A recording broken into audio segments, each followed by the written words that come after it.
तो पहला वीडियो मैंने एलिमेंट्री मैट्रिक्स पर अपलोड कर ही दिया है और वो तुम लोगों ने देख लिया होगा। तो होपफुली तुम्हें मैट्रिक्स के बारे में इंफॉर्मेशन और टाइप्स ऑफ मैट्रिक्स की समझ आ गई होगी।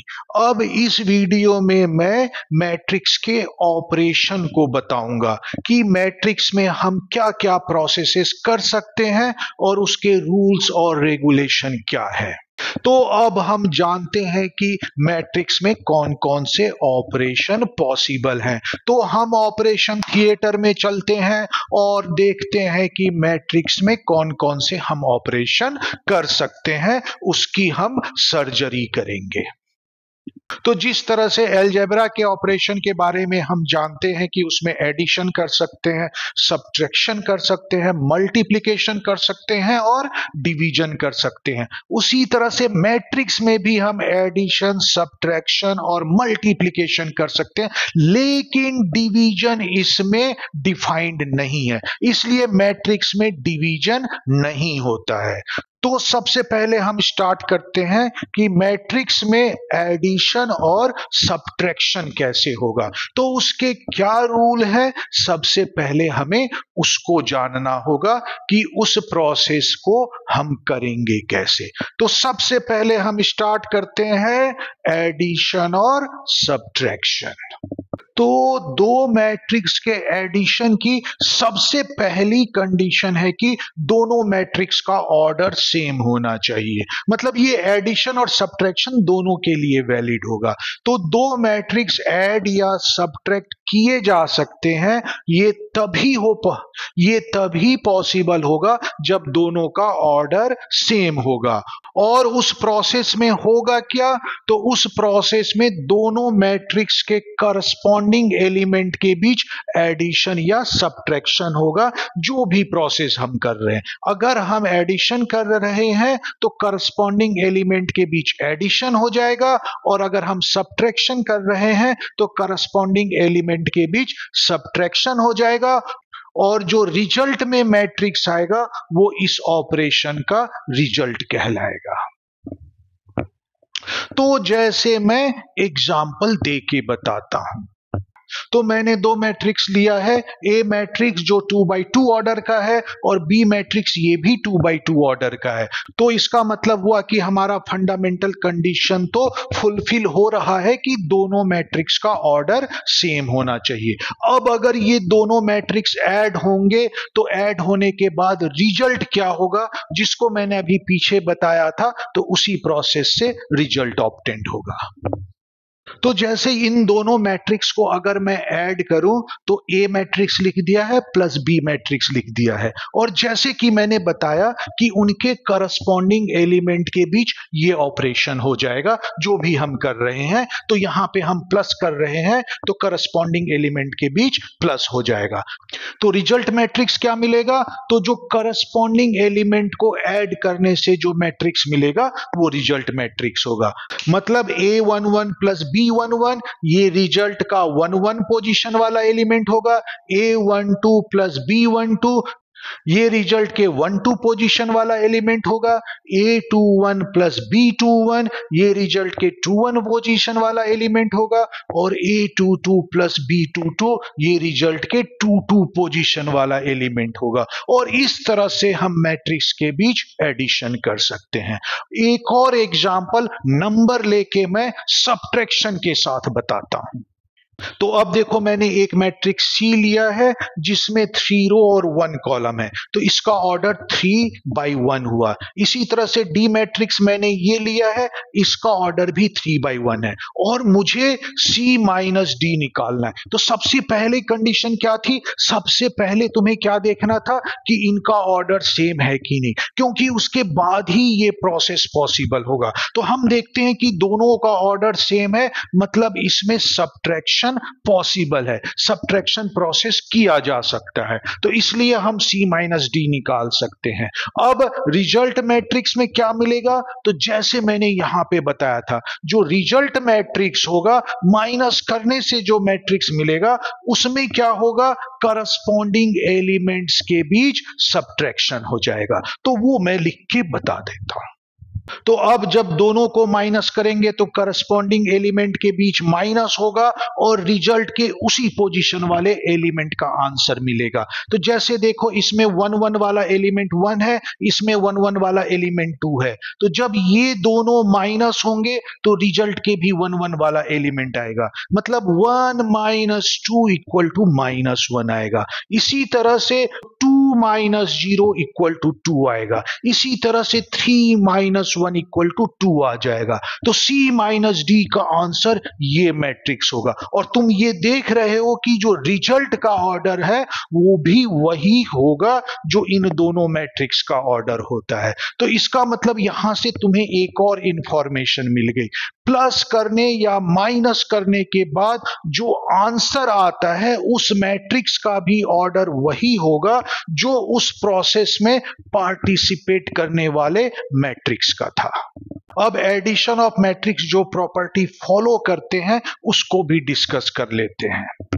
तो अगर कोई ऑपरेशन कम्यूटेटिव लॉ फॉलो करता है तो इसका क्या मतलब हुआ? इसका मतलब हुआ अगर दो एलिमेंट के बीच ये पर्टिकुलर ऑपरेशन करने पे अगर कोई आंसर आ रहा है तो अगर मैं एलिमेंट को रिवर्स ऑर्डर में लेके उस ऑपरेशन को करूं तब भी वही आंसर आएगा। और अगर ऐसा होता है तो हम कहते हैं कि ऑपरेशन कम्यूटेटिव है। जैसे कि अलजेब्रा में प्लस जो है ऑपरेशन वो कम्यूटेटिव होता है। कैसे?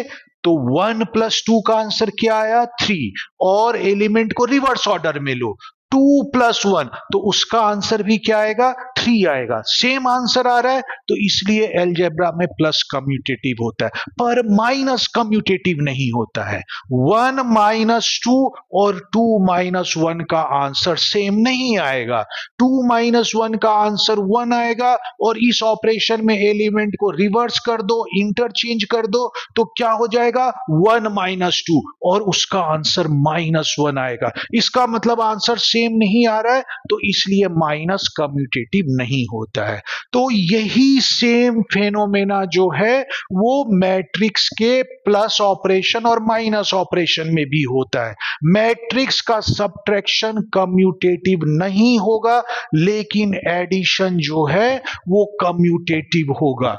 मतलब दो मैट्रिक्स को किसी भी ऑर्डर में लेके ऐड करें तो आंसर सेम आएगा। मतलब a plus B equal to B plus A होगा। a को पहले लिखूं, b को बाद में लिखूं और उसके बीच एडिशन करूं, या b को पहले लिखूं, a को बाद में लिखूं, उनके बीच एडिशन करो तो आंसर सेम ही आएगा। इसलिए एडिशन ऑफ द मैट्रिक्स वो कम्यूटेटिव है, सब्ट्रैक्शन नहीं है। a माइनस बी और b माइनस ए का आंसर डिफरेंट आएगा। इसी तरह से मैट्रिक्स के बीच जो एडिशन प्रोसेस है वो एसोसिएटिव भी होता है। तो एसोसिएटिव भी कम्यूटेटिव की तरह ही होता है। तो एसोसिएटिव होता है, इसका क्या मतलब हुआ? तो अगर मेरे पास 3 मैट्रिक्स हैं ए बी सी और अगर मैं उनको ऐड करना चाहूं तो अगर किसी भी ऑर्डर में ऐड करूं तो कोई फर्क नहीं पड़ता। अगर मैं ए प्लस बी प्लस सी लिखूं और बी प्लस सी में मैंने ब्रैकेट डाला है, अगर मैं पहले b प्लस सी को ऐड करूं और उसके बाद उसमें ऐड करूं तो जो आंसर आएगा, और अगर मैं a प्लस बी को यहां पे ब्रैकेट में डाल दिया है तो अगर मैं a प्लस बी को पहले ऐड करूं और उसके बाद c मैट्रिक्स उसमें ऐड करूं तो जो आंसर आएगा वो दोनों आंसर सेम होंगे। मतलब ब्रैकेट चेंज करने पे, मतलब पहले किस दो मैट्रिक्स को ऐड कर रहा हूं उस पे आंसर का फर्क नहीं पड़ता है। इसलिए एडिशन जो है, इसलिए मैट्रिक्स में एडिशन जो है वो एसोसिएटिव लॉ को भी फॉलो करता है। अब मैट्रिक्स एडिशन में एक इंपॉर्टेंट एलिमेंट के बारे में बता रहा हूं, एडिटिव आइडेंटिटी। तो एडिटिव आइडेंटिटी क्या होता है? तो मैट्रिक्स एडिशन में एडिटिव आइडेंटिटी क्या होगा? तो एडिटिव आइडेंटिटी के लिए मैट्रिक्स एडिशन को ये रूल फॉलो करना चाहिए। मतलब बेसिक डेफिनेशन जो आइडेंटिटी एलिमेंट की है वो है कि किसी भी ऑपरेशन के लिए कोई एक एलिमेंट आइडेंटिटी एलिमेंट हो सकता है अगर उस एलिमेंट का किसी भी अदर एलिमेंट के साथ वो ऑपरेशन किया जाए तो वो अदर एलिमेंट ही आंसर में आना चाहिए और उसका रिवर्स भी ट्रू होना चाहिए। मतलब आइडेंटिटी एलिमेंट को कम्यूटेटिव लॉ भी फॉलो करना चाहिए। तो इस डेफिनेशन के अकॉर्डिंग मैट्रिक्स एडिशन में जो आइडेंटिटी एलिमेंट ई होगा वो ऐसा एलिमेंट होगा जिसको किसी भी मैट्रिक्स ए के साथ अगर ऐड करूं तो एडिशन का आंसर ए ही मैट्रिक्स होगा, और इसे कम्यूटेटिव भी होना चाहिए। मतलब ई प्लस ए का आंसर भी ए ही आना चाहिए। तो क्लियरली अगर तुम इसे सॉल्व करते हो तो बताओ ई कैसा मैट्रिक्स होगा। तो क्योंकि ए प्लस ई का आंसर ए होना चाहिए तो ए को मैं इधर ले जाके माइनस कर दूं तो ई का आंसर जो आएगा वो जीरो आएगा। मतलब यहां से मुझे पता चलता है कि आइडेंटिटी एलिमेंट जीरो मैट्रिक्स होना चाहिए। सिमिलरली इधर भी अगर ए को ले जाके राइट साइड में माइनस कर दूं तो ई का आंसर जीरो मैट्रिक्स आता है। तो मतलब दोनों केस से मुझे रिजल्ट निकलता है कि ई जो है एक जीरो मैट्रिक्स है और उस केस में हमारा ये जो कंडीशन है वैलिड है। तो एडिटिव आइडेंटिटी जो होता है वो जीरो मैट्रिक्स होता है। जीरो मैट्रिक्स एक ऐसा मैट्रिक्स है जिसको किसी भी मैट्रिक्स के साथ ऐड करोगे तो वो अदर मैट्रिक्स ही आंसर आएगा। तो ये आइडेंटिटी एलिमेंट की डेफिनेशन है।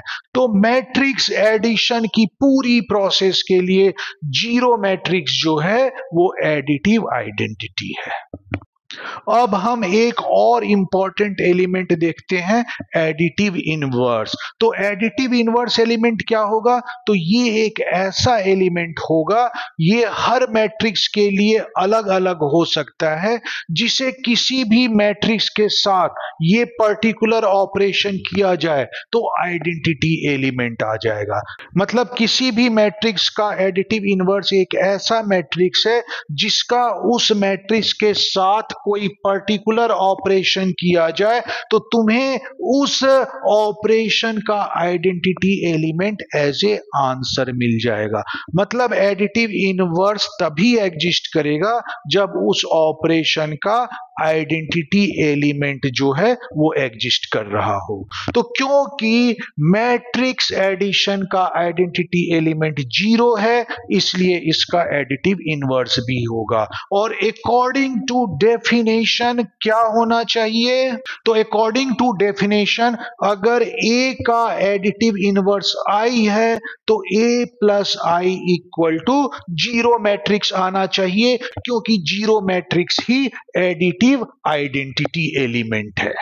और ये कम्यूटेटिव भी होना चाहिए, मतलब i प्लस ए भी जीरो मैट्रिक्स होना चाहिए। तो अगर मैं यहां से सॉल्व करूं तो i की वैल्यू माइनस ए आ जाती है। मतलब किसी भी मैट्रिक्स का जो एडिटिव इनवर्स है वो निगेटिव ऑफ द मैट्रिक्स होगा। तो a का जो एडिटिव इनवर्स है वो माइनस ए होगा। तो क्लियर है? तो ये जो दो इंपॉर्टेंट एलिमेंट थे मैट्रिक्स की एडिशन प्रॉपर्टी में वो मैंने बता दिया। अब मैट्रिक्स का एक नेक्स्ट ऑपरेशन। तो अगर किसी मैट्रिक्स ए को हम इस फॉर्म में लिखते हैं, स्क्वायर ब्रैकेट के अंदर ए आई जे, तो अगर इस मैट्रिक्स में कोई स्केलर कांस्टेंट के मल्टीप्लाई कर दिया जाए या कोई भी चीज अगर मैं इस मैट्रिक्स में मल्टीप्लाई करूं तो के ए को मैं लिख सकता हूं के इंटू, और इस ए मैट्रिक्स की जगह पे मैंने उसका जनरल फॉर्म लिख दिया ए आई जे स्क्वायर ब्रैकेट में। तो इसको मैं लिख सकता हूं स्क्वायर ब्रैकेट के अंदर के इंटू ए आई जे।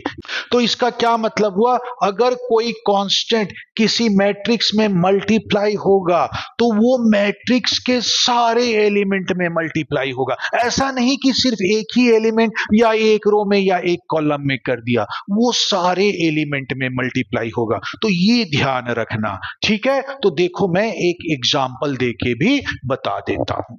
तो सपोज ये 2 इंटू 3 ऑर्डर का एक मैट्रिक्स है और इसके बाहर 2 मल्टीप्लाई है। तो अगर 2 को इस मैट्रिक्स के अंदर मल्टीप्लाई कर दें तो वो मल्टीप्लिकेशन का प्रोसेस क्या होगा? तो जैसे कि ये डेफिनेशन बता रहा है कि मल्टीप्लिकेशन में क्या होगा, ये 2 जो है मैट्रिक्स के अंदर जाके सब एलिमेंट में मल्टीप्लाई हो जाएगा। तो इसका आंसर क्या आ जाएगा? तो इसका आंसर आ जाएगा 2 इससे भी मल्टीप्लाई होगा, इससे भी होगा, इससे भी भी होगा, इससे भी होगा, इससे भी होगा और इससे भी होगा।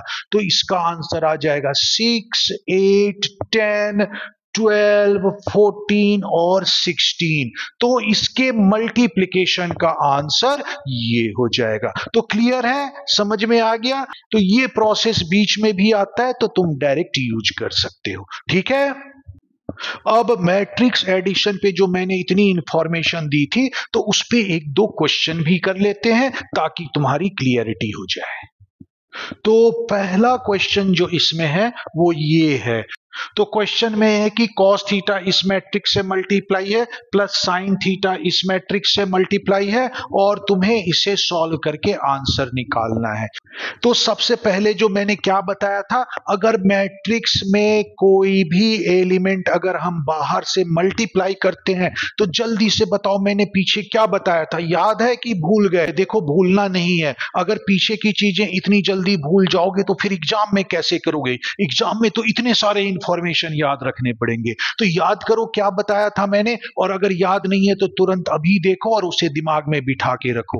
तो क्या किया था हमने कि ये cos थीटा जब अंदर मल्टीप्लाई किया था तो सब एलिमेंट से मल्टीप्लाई हो गया था। तो यहां भी हम सब एलिमेंट से मल्टीप्लाई करते हैं तो cos theta into cos theta क्या हो जाएगा? cos square theta. इसी तरह से cos theta into sine theta क्या हो जाएगा? cos theta into sine theta. cos theta जब इससे मल्टीप्लाई करेंगे तो हो जाएगा minus cos theta sine theta, और जब cos थीटा इससे मल्टीप्लाई करेंगे तो हो जाएगा cos स्क्वायर थीटा। प्लस जो बीच में है वो लिख दिया मैंने। अब ये साइन थीटा भी दूसरे मैट्रिक्स में मल्टीप्लाई होगा तो इसमें भी वही प्रोसेस होगा, बिल्कुल सिंपल। तो जल्दी से बताओ मल्टीप्लाई करेंगे तो क्या हो जाएगा? तो मल्टीप्लाई करेंगे तो ये हो जाएगा sine square theta minus sine theta cos theta, और ये एलिमेंट हो जाएगा sine theta cos theta into ये sine theta into sine theta हो जाएगा साइन स्क्वायर थीटा। तो देखो बिल्कुल ही सिंपल सा था। अब तुम्हें क्या करना है, इसको ऐड कर देना है। तो खुद करके आंसर निकालो, उसके बाद मेरे आंसर से मैच करा लेना, क्योंकि ये तो बहुत ही सिंपल है। तो इतनी सी सिंपल सी चीजें तो तुम खुद भी कर सकते हो, अगर गधे हो तब भी कर सकते हो, क्योंकि ये तो इतना सिंपल है। तो इसको अब हम सीधा सीधा ऐड करेंगे, जो एडिशन का कॉन्सेप्ट है, जो रूल है वो फॉलो करेंगे। करस्पॉन्डिंग एलिमेंट ऐड अप होगा, तो करस्पॉन्डिंग एलिमेंट में जब हम ऐड करेंगे तो क्या होगा? Cos square theta plus sign square theta. तो मैं डायरेक्ट लिख रहा हूं तो इसका आंसर आ जाएगा 1। इसी तरह से 1 2 वाला एलिमेंट प्लस होगा 1 2 वाले एलिमेंट के साथ, तो cos theta sine theta plus minus sine theta cos theta. तो बेसिकली ये दोनों बिल्कुल सेम टर्म है, लेकिन प्लस माइनस माइनस हो जाएगा तो इसके बीच एक्चुअली में क्या हो जाएगा? सबट्रैक्शन हो जाएगा। तो इसलिए इसका आंसर आ जाएगा 0। इसी तरह से ये देखो 2 1 वाला एलिमेंट, तो 2 1 वाला एलिमेंट प्लस होगा 2 1 वाले एलिमेंट से, तो minus cos theta sine theta plus sign theta cos theta. तो अगेन देखो दोनों लाइक टर्म है लेकिन दोनों के बीच साइन डिफरेंट है, इसके साथ प्लस है इसके साथ माइनस है, तो ये आंसर आ जाएगा 0। इसी तरह से 2 2 वाला एलिमेंट जो है वो प्लस होगा 2 2 वाले एलिमेंट से, तो ये क्या हो जाएगा? Cos square theta plus sign square theta, और वो क्या होता है? वो होता है 1। तो इसलिए 2 2 वाला एलिमेंट रिजल्ट में आ जाएगा 1, और हमें मैट्रिक्स का जो फाइनल आंसर मिल गया ऐड करने पे वो है 1001। और ये कैसा मैट्रिक्स है याद करो, पहले वीडियो में भी मैंने बताया था ये कैसा मैट्रिक्स है। यस, क्योंकि मेन डायगोनल 1 1 है बाकी 0 है, तो ये आइडेंटिटी मैट्रिक्स है। तो इस तरह से इसका आंसर आइडेंटिटी मैट्रिक्स आ गया। अब सेकंड क्वेश्चन में तुम्हें ए मैट्रिक्स दे रखा है, बी मैट्रिक्स दे रखा है, और मैट्रिक्स ए एक्स और बी के बीच ये रिलेशन दे रखा है, और तुम्हें एक्स मैट्रिक्स फाइंड आउट करने को बोला है। तो बताओ कैसे फाइंड आउट करोगे? ये तो सिंपल सा एडिशन वाला मैट्रिक्स है, तो ये तो कोशिश कर सकते हो। कोशिश करो, कोशिश करोगे तभी ना होगा, क्योंकि तुमने सुना है ना, कोशिश करने वालों की कभी हार नहीं होती। तो कोशिश करो, शायद तुमसे हो जाए, और हो जाना चाहिए चाहिए क्योंकि इतना डिफिकल्ट नहीं है। अगर तुमने पीछे फॉर्मूले वगैरह जो मैंने बताए हैं अगर ठीक से ऑब्जर्व किया है तो जरूर हो जाएगा, और नहीं तो मैं करके बता रहा हूं वो तो तुम देख ही सकते हो। तो देखो ये कैसे होगा। तो सबसे पहले मैं यहां पे मैट्रिक्स की वैल्यू नहीं लिखता हूं क्योंकि मुझे x निकालने को बोला है, तो मैं सबसे पहले x के टर्म्स में इस इक्वेशन को ले आता हूं। तो देखो यहां से 3x को मैं लिख सकता हूं, 2a को इधर ले जाऊं तो 5b माइनस 2a, तो 3x आ गया मेरा 5b माइनस 2a। अब b और a मैट्रिक्स की वैल्यू पुट कर देता हूं। तो 5 इंटू बी की जगह पे मैंने उस मैट्रिक्स को पुट कर दिया, माइनस 2 इंटू ए की जगह पे मैंने वो मैट्रिक्स पुट कर दिया। अब इसे हम सॉल्व करते हैं। तो यहां पे देखो इस मैट्रिक्स में बाहर से हम 5 मल्टीप्लाई कर रहे हैं, तो ये मल्टीप्लिकेशन का रूल क्या था?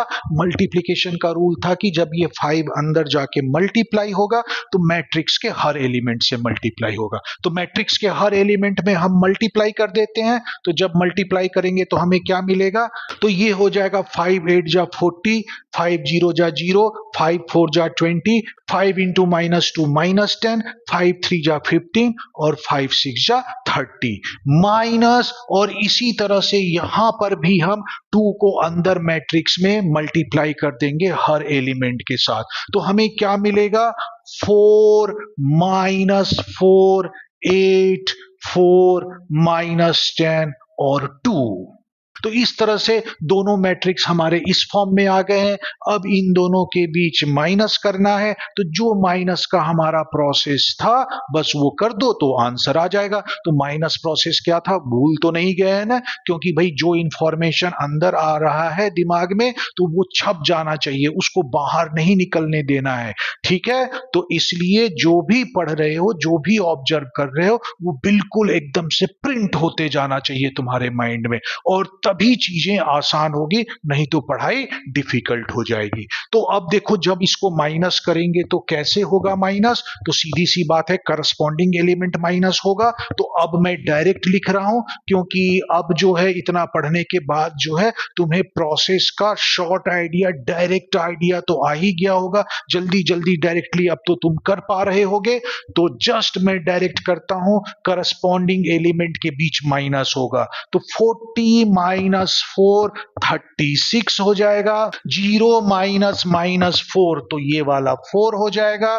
फिर ये पोजीशन के लिए देखो 20 माइनस 8, तो आंसर इसी पोजीशन पे आएगा। 20 माइनस 8 12 आएगा। माइनस 10 माइनस 4 तो ये आ जाएगा तुम्हारा माइनस 14। फिर उसके बाद इसी तरह से इस पोजीशन के लिए देखो 15 माइनस माइनस 10 तो ये हो जाएगा 15 प्लस 10 मतलब 25।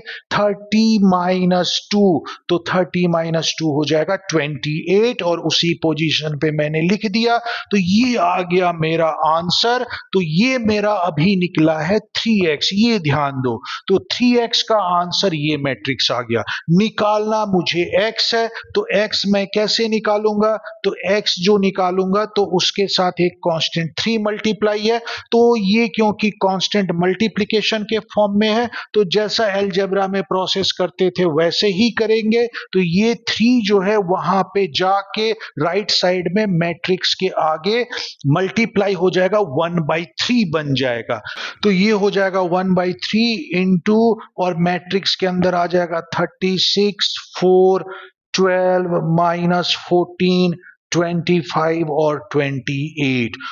अब मैं ये जो 1/3 एज ए स्केलर एक नंबर की तरह इस मैट्रिक्स से मल्टीप्लाई है, तो इसको अगर मैं अंदर मल्टीप्लाई कर दूं तो ये सारे एलिमेंट के साथ मल्टीप्लाई हो जाएगा और मुझे आंसर मिल जाएगा 36 इंटू 1/3 तो ये हो जाएगा 12, 1/3 इंटू 4 तो ये हो जाएगा 4/3, 12 इंटू 1/3 तो ये हो जाएगा 4, माइनस 14 इंटू 1/3 तो ये हो जाएगा माइनस 14/3, 25 इंटू 1/3 तो ये हो जाएगा 25/3, 28 इंटू 1/3 तो ये हो जाएगा 28/3। तो ये हमारा फाइनल आंसर आ गया जो x की वैल्यू निकली है, और x ही हमसे पूछा है, तो इस तरह से x का ये आंसर आ गया। तो होपफुली तुम्हें समझ में आ गया होगा।